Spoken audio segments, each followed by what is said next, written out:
സമർപ്പണ ബോധം നമുക്കുണ്ടാകും. ആ സ്നേഹമായി ഒതുക്കിക്കൂട്ടരുത്. നിങ്ങൾ ജീവിതത്തിന്റെ വലിയ പടവുകൾ കയറി അതിലും വലിയ സ്ഥാനമാനങ്ങൾ അലങ്കരിക്കുമ്പോൾ നിങ്ങളുടെ ലഭ്യതകളിൽ നിന്ന് ഈ ഞാൻ പറഞ്ഞ അധ്യാപകർക്കും അനധ്യാപകർക്കും എല്ലാവർക്കും ഒരു കരുതലുണ്ടാകണം.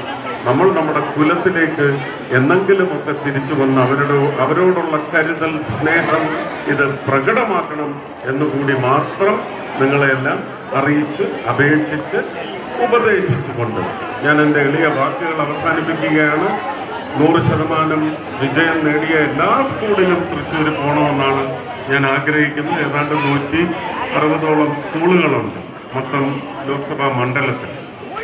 എത്രയും പറ്റുമോ അത്രയും. ഇന്നലെ ഇന്നുമായിട്ട് ഏതാണ്ട് 10 സ്കൂള് കവർ ചെയ്യുകയാണ്.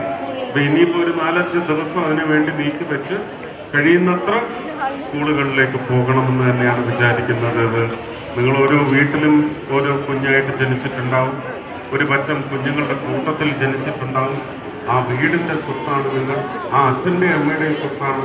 ആ കുടുംബത്തിൻ്റെ സ്വത്താണ്. ആ കുടുംബത്തിൻ്റെ ചുറ്റുപാടുള്ള സമൂഹത്തിൻ്റെ സ്വത്താണെങ്കിൽ പോലും നിങ്ങളെ ഇവിടെ ഗ്രൂം ചെയ്ത് പുറത്തേക്ക് വിജയമണിയിച്ചു വിടുമ്പോൾ നിങ്ങൾ ഈ രാജ്യത്തിന് സംഭാവന ചെയ്യും എന്ന് പറയുന്ന പ്രതിജ്ഞ എടുക്കുന്ന പൗരന്മാരായിട്ടാണ് പിന്നെ നിങ്ങൾ നിങ്ങളുടെ സ്ഥാപന ഉദ്ദേശം പോലും വിപുലീകരിക്കണം.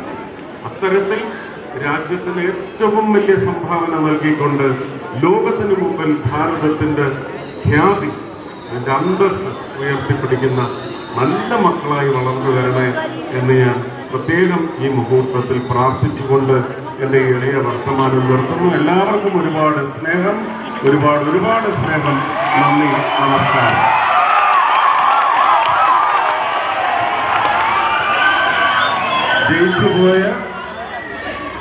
ജയിച്ചുപോയ വിദ്യാർത്ഥിനികൾക്ക് വേണ്ടി, അവരുടെ കുടുംബങ്ങൾക്ക് വേണ്ടി, അവരുടെ സുഹൃത്തുക്കളായ നിങ്ങൾ ഓരോരുത്തർക്കും വേണ്ടി എല്ലാവർക്കുമുള്ള ആദരവ് ഞാൻ ഇവിടുത്തെ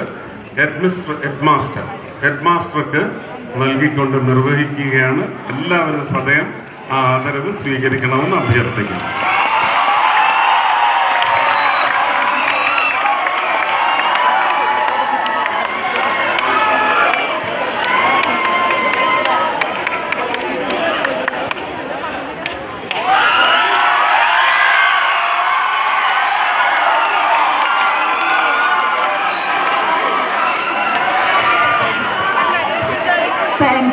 താങ്ക് യു സോ മച്ച്.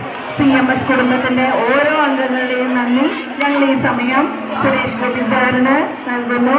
ഞങ്ങളുടെ ആത്മാർത്ഥമായ ആ പ്രവർത്തനങ്ങളെ ഞങ്ങളെ അഭിനന്ദനം ചെയ്യാനായും ഞങ്ങൾ നന്ദി പറയുന്നു.